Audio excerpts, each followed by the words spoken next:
अवधूत चिंतन श्री गुरुदेव दत्त श्री स्वामी समर्थ जय जय स्वामी समर्थ। श्री गुरुचरित्र अध्याय 8 मराठी भावार्थ। जो कोणी हा अध्याय ऐकेल त्याला विद्वान संतती प्राप्त होईल आणि शनी प्रदोष व्रताचे पुण्य सुद्धा मिळेल। अध्याय 8 कुरुपुरात एक वेदशास्त्र संपन्न ब्राह्मण राहत होता। त्याची पत्नी अंबिका ही अत्यंत सुशील व पतिसेवेत तत्पर होती, परंतु तिचे पूर्वकर्म असे होते की तिचे पुत्र जन्मत मरण पावत असत। तिने अनेक व्रतवैकल्ये केली, त्यामुळे पुढे देवयोगाने एक पुत्र झाला, परंतु मंद बुद्धीचा होता। सर्व उपाय करून झाले, पण काही सुधारणा झाली नाही। पुढे पित्याने त्याची मुंज केली व त्याला विद्या अभ्यास शिकवण्याचा प्रयत्न केला, परंतु त्याला काही आकलन होत नव्हते। ब्राह्मणाला खूप चिंता वाटू लागली आणि हळूहळू त्यांच्या मनामध्ये मुलाबद्दल द्वेष निर्माण होऊ लागला। त्यामुळे अंबिकेला खूप वाईट वाटत असे। तिने आपल्या पतीला समजावले व मनाला आवर घालण्यास सांगितले।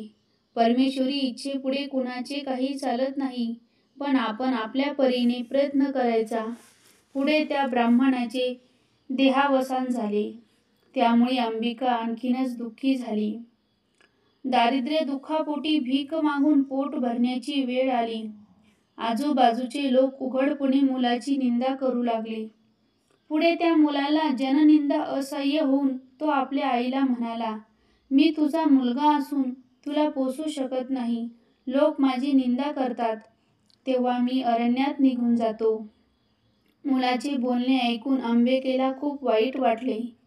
ती आपल्या मुलासह आपला देह गंगा अर्पण करण्यासाठी निघाली। गंगातीरी गेली असता तिला श्रीपाद यती गंगेत स्नान करताना दिसले। तिकडे मुलासह जाऊन त्यांच्या पायी नतमस्तक होऊन त्यांना आपली सर्व परिस्थिती सांगितली आणि आपण गंगेत प्राण अर्पण करीत आहोत असे सांगितले।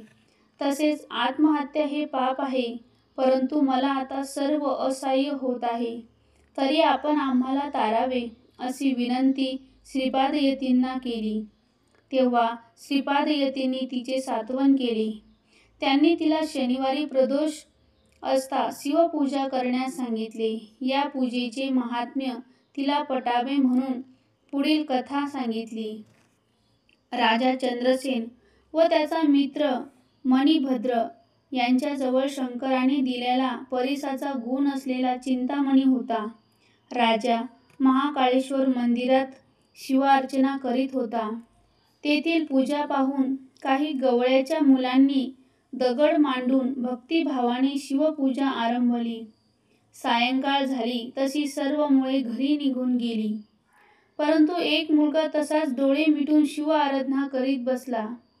रात्र होताच त्या मुलाची माता तिथे आली व सर्व पूजा उधळून देऊन मुलाला मारत घरी घेऊन गेली। मुलगा रडू लागला व त्यातच दुःख वेगाने बेशुद्ध झाला।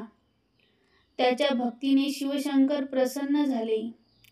त्यांनी मुलाला दर्शन दिले व एक रत्नजडित देवालय तेथे निर्माण केले। त्याला वरदान दिले व त्याच्या सांगण्यावरून त्याच्या आईला क्षमा केली आणि तिच्या वंशात नारायणाचा अवतार होईल असा वर दिला, कारण तिला प्रदोष समयाची पूजा ती दृष्टीत पडली होती। श्रीपादयतींनी ब्राह्मण स्त्रीला शनी प्रदोष समयी शंकराची पूजा केल्यास तुझ्या कुळात माझ्यासारखा पुत्र होईल असा आशीर्वाद दिला।